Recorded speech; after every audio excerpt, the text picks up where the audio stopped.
Alright guys, so I've never understood why America cares about what the British royal family does.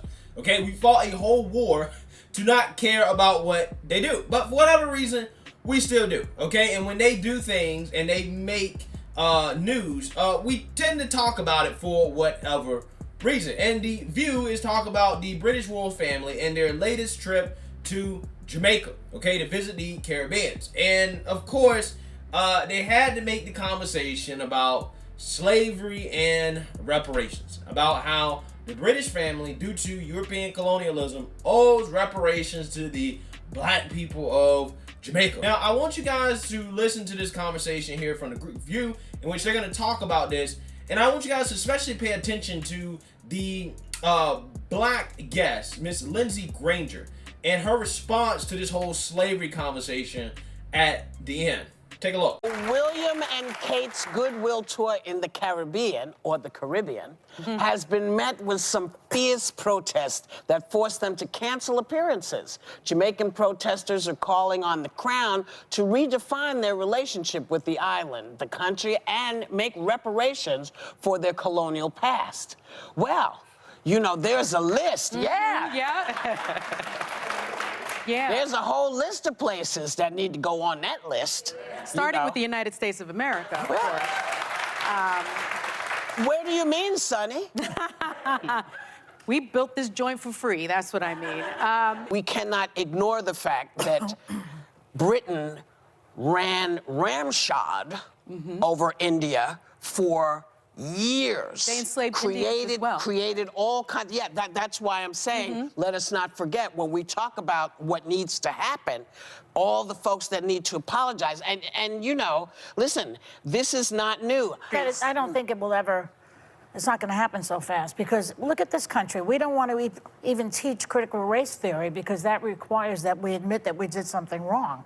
So if you're going to give reparations to people in Jamaica, you're going to have to admit that you were bad in the first place. I don't see people doing that so easily. Look at what we're in the middle. They haven't even paid reparations. What we're in the middle of is a little different. They haven't even paid reparations to Native Americans in this country. I mean, it's not going to happen so fast. I'm just saying, people don't want to admit that they did something wrong. It's only taken 400 Especially white years. people. White people don't want to take responsibility for what they did in this country.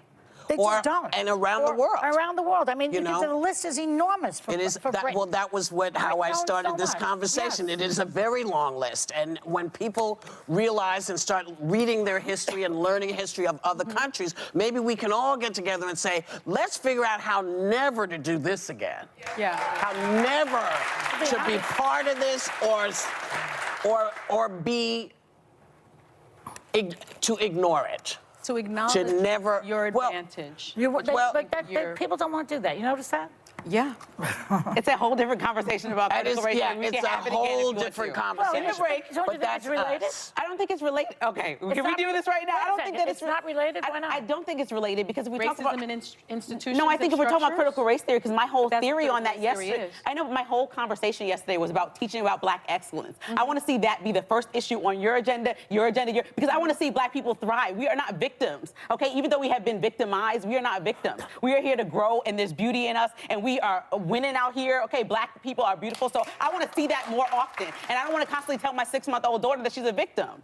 That's not what it is, though. I don't see it that way. Okay. No, that's exactly what it is, Joy Behar. That's exactly what it is. And that's why you love having conversations about this, right? You notice how Joy Behar is a person that goes up there and says, hey, you know, as the white person here, as the liberal white woman, I just want to say, white people don't take responsibility for anything, right? They don't take responsibility for anything. They can't admit when they're wrong, okay? And the problem is that what Joy doesn't realize while she's trying to virtue signal, right, her white guilt, is that what she's actually doing is that she's making black people out to be victims. And that is what the whole slavery conversation is about, because these people always want to talk about slavery, reparations, two things that, one, slavery, you can't change that it happened. It happened. And two, reparations, never gonna happen, right? You're never gonna get reparations, right? It's not going to happen. But they always want to have this conversation, even though they know that they can't change the past and reparations aren't coming in the future, because they love sitting around boo-hoo, pouting, and whining, complaining, woe is me, whoa, we were slaves,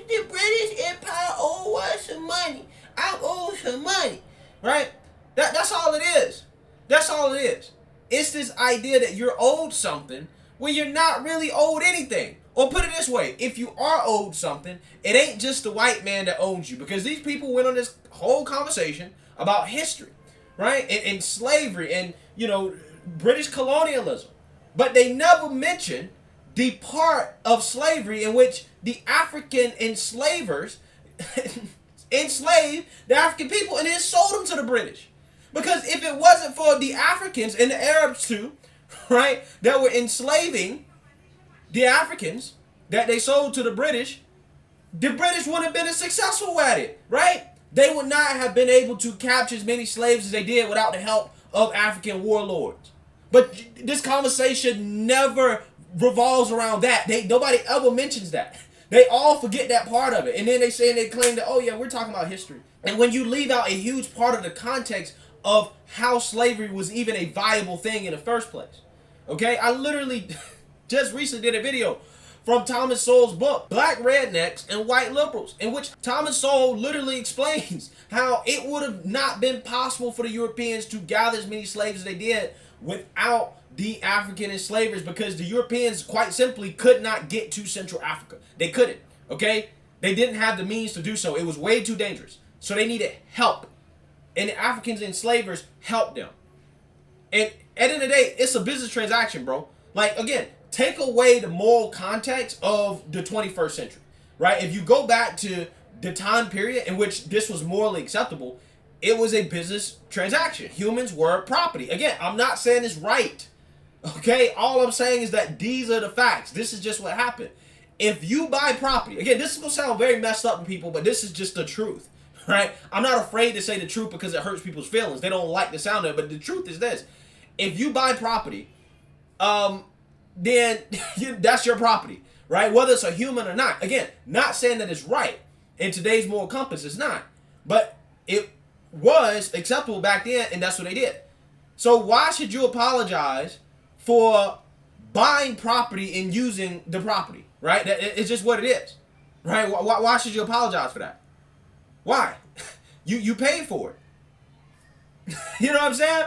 They didn't just go over there and steal a bunch of slaves. Now, some of them were stolen, right? Don't get me wrong. Some of them were kidnapped from their families, but the majority of them that were kidnapped from their families weren't kidnapped by the white man. They were kidnapped by the African man and the Arabs, and then sold to the white man. Again, the white man didn't even commit the original sin of putting these people into slavery in the first place, but they take all the blame for it.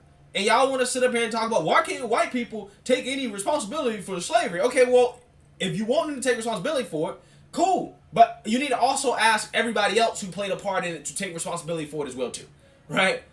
Everybody that played a part in it should take responsibility. But the conversation only focus on the white man because, again, subconsciously what these people don't understand that they're saying, but they're really actually saying is that, well, the white man is all powerful, right? The white man is God, okay? Everybody else has no power whatsoever. They're not capable of owning slaves, capturing slaves, doing any of the things that the white man has done. They're just simply not capable because the white man is superior. Therefore, we have to hold him to a higher standard than everybody else. We have to hold the white enslavers, right, to today's moral standards because they're so superior, right? That's what they're saying without actually saying it, right? And I love the response from the guest at the end here, the black lady, Lindsey Granger. I don't know what her political affiliation is. She's probably not conservative, but it doesn't matter because what she's saying is true. I'm tired of having this conversation in which all you want to do is make black people out to be victims, right? You want to send kids to school so they can learn about how victimized they are, how bad things were in the past, how evil white people are, okay? We already know that bad things happen in the past. We know that. That is currently taught in school already.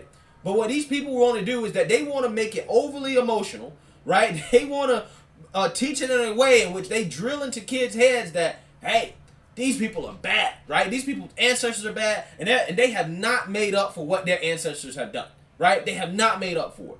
They still need to do more, right? That's what they want these kids to think, okay? And that in and of itself is teaching kids to think of themselves as current modern-day victims when they're not. Because the truth of the matter is that we live in a prosperous society, that America had a very strong economic advantage over the rest of the world because of slavery. Again, that's not saying it's right, but without slavery, I'm not necessarily sure if America would be in the place that it is right now. Again, listen, I don't care about people's feelings. I'm just telling the truth, right? Again, I'm not saying it's morally acceptable. I'm just saying that's the facts.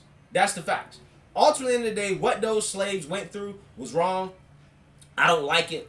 But that sacrifice that was made, again, unjustly, is what led to our society being the way it is today, in which you have black people here who have way more opportunities because of what happened than they otherwise would have had if they was born in Africa, right? If they was born in Africa, in which, you know, most black people here would have been slaves in Africa, their ancestors would have been slaves in Africa too, would be in a much worse off situation, right? These people act like if slavery didn't happen, if the white man didn't come take slaves from Africa, that Africa would be some bustling technological hub, right? Where black people would just be thriving all over the place. I don't think they have any evidence to support those claims, right? The black people here today in the United States whose ancestors were slaves, right? They're in better positions than they otherwise would be in Africa. That's just the facts. That's the facts. I would much rather be here than in Africa. It is what it is.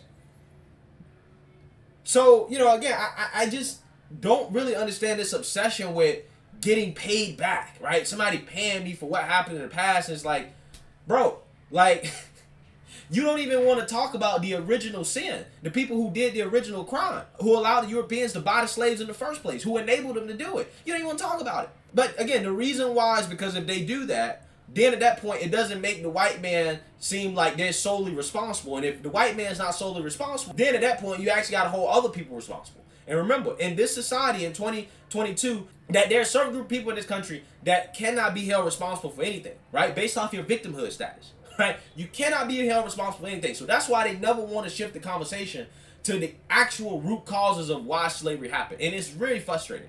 It really is. But let me know what you guys think. Make sure you like, comment, and subscribe. Most importantly, share a black conservative perspective. Peace.